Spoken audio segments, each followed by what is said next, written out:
Ready to transform your FL Studio skills and craft epic progressive house anthems that will ignite any dance floor? First, let's build a foundation. Start with a solid kick drum on the 1 and 3 beats, layer it with a punchy clap or snare on the 2 and 4. Then design a driving bass line using a synth like Serum or Silent 1. Experiment with saw waves and subtle FM modulation to create a unique texture. Program a simple yet effective melody that complements your bass line using FL Studio's piano roll, focusing on minor keys or modal scales for that signature progressive house feel. Don't forget to use automation to create evolving sounds. Next, mixing is key.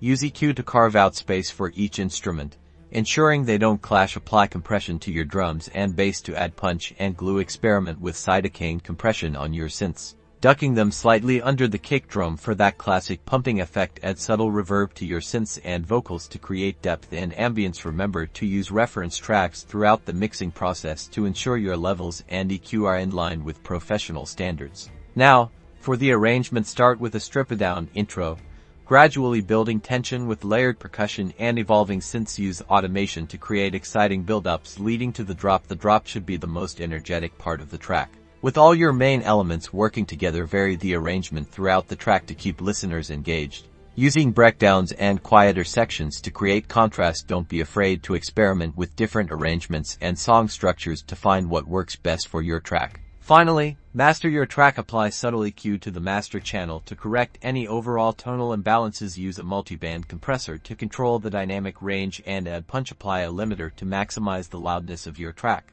but be careful not to overcompress it. Use a spectrum analyzer to ensure your track is balanced across all frequencies. Export your track as a high-quality WAV file for distribution.